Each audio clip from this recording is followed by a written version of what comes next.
Querido povo de Deus, a igreja celebra hoje Santa Maria Madalena.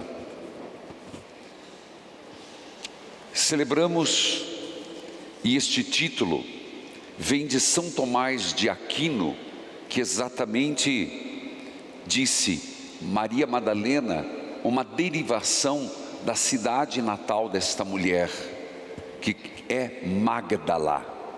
Inclusive, eu não ainda visitei Magdala, porque foi uma cidade agora muito recente, descoberta pelos arqueólogos em Israel. Até então não se sabia para onde era precisamente a cidade. Os arqueólogos, em escavações muito perto de Cafarnaum, alguns quilômetros, encontraram vestígios de uma cidade que se confirmou ser Magdala. Magdala, o nome, e Maria Madalena foi São Tomás de Aquino que a chamou. E isso se dá em virtude de um texto do Evangelho de Lucas, capítulo 8, que dizia assim: Jesus andava pelas cidades, aldeias, anunciando a boa nova do reino de Deus. Os 12, continua o texto de Lucas 8, estavam com eles, como também algumas mulheres que tinham sido livradas de espíritos malignos e curadas de enfermidades. Jesus, os apóstolos e algumas mulheres que tinham sido curadas de enfermidades e tiveram espíritos malignos expulsos.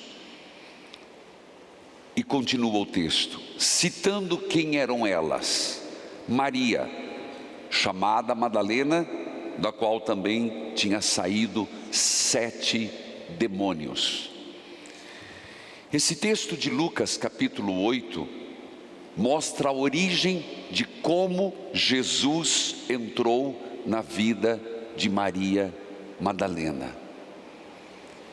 E é comum, é aceitável que Maria Madalena é aquela que teve 7 espíritos do demônio afastados da vida dela.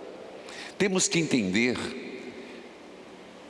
que não se sabe precisamente dizer o que ela tinha, mas que alguma coisa ela tinha que a fazia estar perturbada. Existe um erro, ou melhor, 2 erros em torno de Maria Madalena, e isso se deve por pregadores, e não fraco, São Gregório Magno, mas em virtude, se você ler um pouquinho antes, Lucas capítulo 7, antes, diz assim, que Jesus curou, e havia uma pecadora na cidade, que ungia os pés de Jesus, ungia e enxugava os pés de Jesus com os cabelos. Por uma falta de compreensão bíblica mais profunda, acabou se associando Maria Madalena como prostituta, mas não é. Os estudos mais recentes dizem que são pessoas distintas. Havia sim uma mulher naquela região que era prostituta, que foi na casa de um fariseu, que se ajoelhou diante de Jesus, que chorava aos pés de Jesus, enxugava-os com seus cabelos.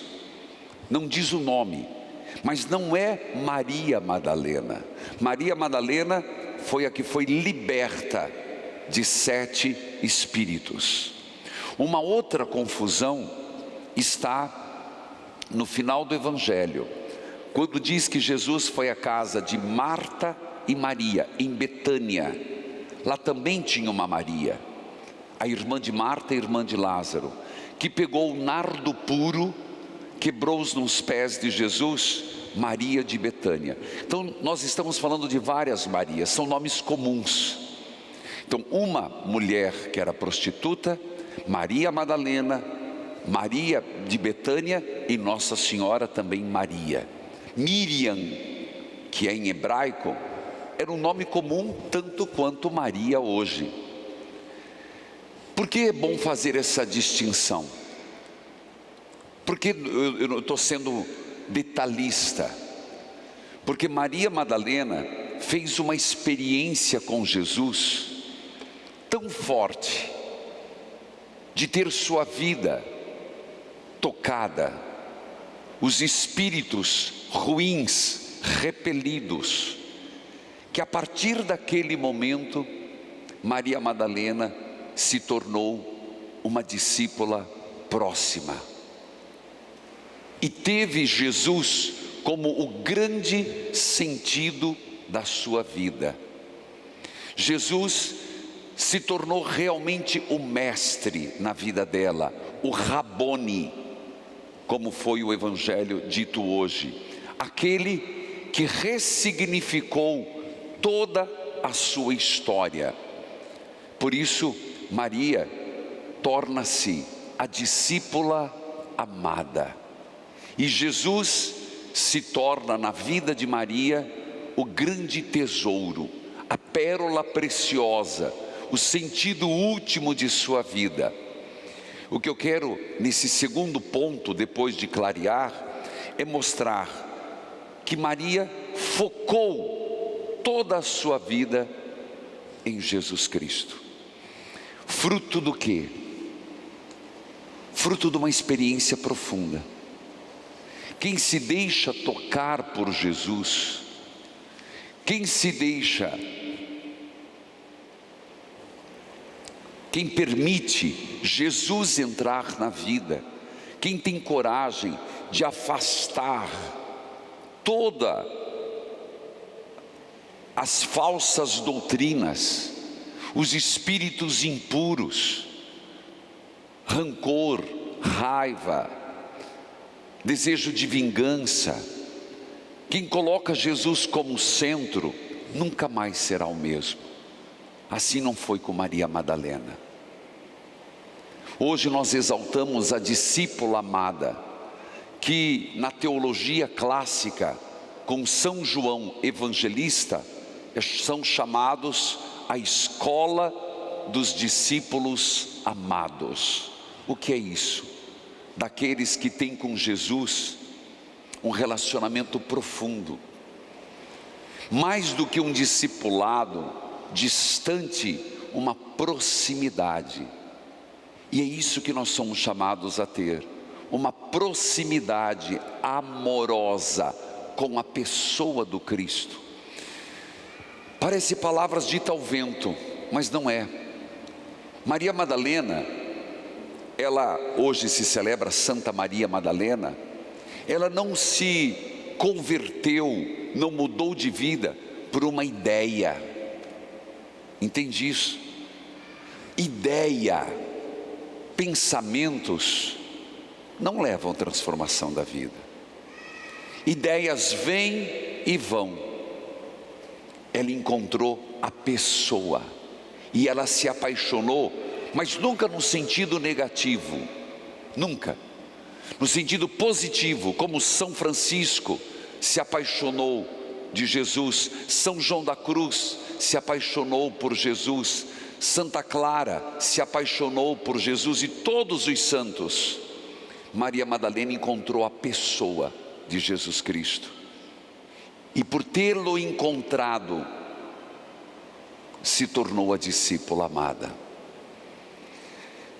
Um terceiro aspecto importante é perceber que essa adesão a Jesus a fez estar em momentos cruciais com Jesus Cristo, momentos difíceis da vida de Jesus. É impressionante que isso às vezes nos falta. Estarmos nos momentos de alegria e estarmos com Jesus nos momentos difíceis. Não só nos difíceis, não só das alegrias. Lembremos que quando Jesus foi crucificado, os apóstolos foram embora. Quem ficou ao longe? Aos pés da cruz estava Maria, mãe de Jesus, estava João Batista e as mulheres. Aqui o Evangelho não cansa de enaltecer o discipulado feminino e o grande papel que as mulheres tiveram na própria vida de Jesus e que continuam a ter na igreja hoje. Quem estava lá dentre tantas? Maria Madalena. Percebe o que é o amor? O amor não mede esforços, o amor não mede empenho. Quem ama verdadeiramente se sacrifica, assim como uma mãe se sacrifica por um filho e não se questiona o quanto esse filho dá trabalho. A mãe nem contabiliza as noites que passa em claro, não contabiliza quantas vezes se levanta, quantas vezes cozinha, porque age por amor. Nós, discípulos, deveríamos, e essa é a mensagem de hoje, dessa festa, a nossa vida ser uma expressão de amor por Jesus. Mas aqui, meus irmãos, volto um pouquinho. Às vezes nós encontramos a ideia do cristianismo, nós encontramos um conceito de Jesus, mas não encontramos a pessoa de Jesus. Então não há amor, há tudo menos amor. Então nos sacrificamos muito pouco. Sempre temos dentro de nós aquilo: que vantagem Maria leva. Meu Deus, como é horrível trabalhar com uma pessoa assim, que sempre quer pensar que vantagem que eu vou ter. O amor não faz essa pergunta. Quem ama faz na gratuidade, está presente do lado de quem está doente, sem poder fazer nada. Às vezes um sentimento de impotência enorme, que você vê a pessoa amada sofrendo, mas a presença já é tudo. É aquela presença cálida, aquela presença silenciosa, mas quem está doente olha e não precisa falar uma palavra. A presença é de amor. Quem já passou por isso sabe. Maria Madalena não podia fazer nada, não podia tirar Jesus da cruz, não podia diminuir um açoite, não tinha poder para mudar aquela realidade. Por amor, ela fica distante. É impressionante, meus irmãos, que o Evangelho, agora chego no Evangelho, a história de Maria Madalena é tocante, tanto que num livro, Encontros, foi a tríade: parábolas, milagres e encontros. É a tríade, uma das que eu mais gosto. Eu escrevo um capítulo sobre a discípula amada, porque mais do que o gênero feminino, está evocando a alma de todo cristão, a alma de todos nós, a alma feminino, Maria Madalena, e toda essa busca do amado. Como diz Cântico dos Cânticos, no Evangelho já é um outro momento, e é lindo isso. Veja, no primeiro dia da semana, no domingo da ressurreição, é impressionante João dizer que, veja, quem foi a primeira que levantou de madrugada, ainda estava escuro. A princípio não pensaríamos que seria Pedro, o chefe. Não seria normal pensar que seriam os apóstolos, mas é uma mulher, a discípula amada. Ainda estava escuro, quer dizer, mais do que noite, quer dizer, ainda estava escuro para ela. Às vezes, meus irmãos, nós vivemos períodos escuros, períodos sombrios na nossa história. Às vezes nós vivemos isso e não conseguimos perceber o que vem depois. O grande problema do estar ainda escuro é que quando é escuro, a gente não enxerga direito. Quando amanhece, os gatos deixam de ser pardos. O que era apenas um contorno começa a ter cores. Mas Maria, na escuridão daquela manhã, assim como eu e você, nas nossas escuridões, nas nossas noites escuras, nas nossas noites traiçoeiras, na nossa dificuldade de compreender, vai até Jesus. Compreende essa mensagem? Corra para Jesus. E ela foi. Chega no sepulcro e vê e se dá conta que haviam tirado a pedra. Alguma coisa aconteceu, mas ela não sabia o que era. Ainda estava escuro.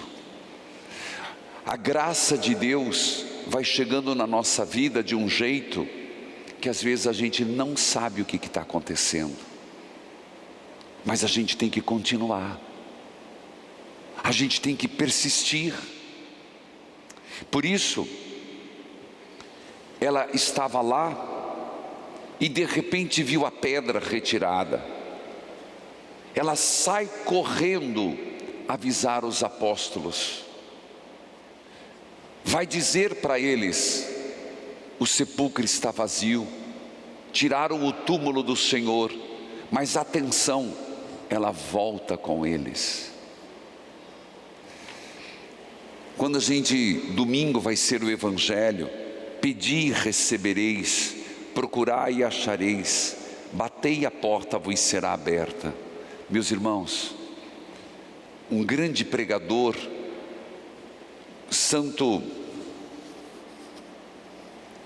São Magno dizia, Gregório Magno dizia assim: ela buscou e não encontrou, ela insistiu e testemunhou. Às vezes as nossas preces, a gente quer muito no automático. Eu quero rezar agora e receber agora. Às vezes na vida, a gente quer as respostas imediatas. A nossa vida, meus irmãos, não é um online da internet. Tem que buscar. E às vezes no primeiro buscar não encontramos. É insistir para testemunhar a graça. É lindo esse texto. Esse texto nos toca profundamente. Maria Madalena, Santa Maria Madalena, é o exemplo do que nós devemos ser. Persistentes. Se é algo que queremos, temos que persistir. Impressionante que os apóstolos desaparecem de cena. João nos faz entender, e ele estava lá, que foram embora. Maria não foi com eles. Maria Madalena, ela quis permanecer. Buscou e não encontrou. Insistiu e testemunhou. Você não vai insistir? Você vai desistir antes da hora? O que se dá é que ela olhou para dentro do sepulcro. olhar de novo, buscar, insistir. Mas é impressionante que ela olhou para o sepulcro vazio. Às vezes eu e você ficamos olhando pelo que passou. A gente fica olhando as nossas feridas. Às vezes ficamos olhando por um trauma. Ficamos olhando para algo doído. Mas não percebe que na verdade a vida já está nascendo de novo. Esse é o Evangelho. Eu vejo tanta gente partilhando no rádio. Tanta gente ontem, essa igreja não cabia, não comportava tanta gente. Pare de olhar o sepulcro vazio. Eu não estou encontrando o meu Senhor. Isso aconteceu comigo. Eu não sei porque isso foi acontecer na minha vida. E Deus manda 2 anjos para dizer: Ele não está aqui. Não procure entre os mortos aquele que vive. Não é uma mensagem para mim e para você? Não busque entre os mortos. Não busque na tua dor aquilo que Deus quer curar. Mesmo para os falecidos, não busque entre os mortos. E se cremos na ressurreição, eu sempre falo no rádio a dificuldade de entregar uma pessoa que a gente ama, principalmente quando acontecem mortes muito próximas. Eu sempre rezo isso com a pessoa, paro todo o programa para rezar, para dizer: o teu falecido não está entre os mortos, está com Cristo. Essa frase dos anjos é muito atual. Não busque entre os mortos aquele que vive. Pare de procurar no teu passado a tua felicidade, está no teu futuro. Pare de olhar para trás, olhe para fora, porque assim Maria Madalena olhou para fora, ela viu. Impressionante que os anjos perguntam: por que choras? Quando Jesus a encontra: por que choras, mulher? Às vezes as lágrimas impedem da gente ver com nitidez. E Jesus está dizendo: por que choras? E o Senhor está perguntando hoje: por que você está chorando? Por que você está desanimada? O chorar aqui não é que é errado, o nosso Senhor também chorou, mas é um estado de autolamentação, é um estado de autopiedade. Enxugue suas lágrimas, enxugue suas lágrimas. Eu quero curar sua dor. Eu estou aqui, Maria. Maria, eu estou aqui, Antônio. Eu estou aqui, Padre. Pare de chorar, pare de olhar para dentro e para o teu passado. Eu estou aqui, porque choras. E quando ela parou de chorar, ela viu Jesus. Rabone, meu mestre, meu amado. Aquele amado Jesus que tirou da vida dela 7 espíritos, estava tirando o último, o 8º, a tristeza e a incredulidade. Que processo lindo de Maria Madalena. Qual o espírito que está te perturbando? Qual é o estado da tua alma hoje? O que está te fazendo chegar às lágrimas e ao sofrimento? O Senhor está dizendo: eu estou aqui, sou eu estou do teu lado, eu estou vivo, eu estou ressuscitado.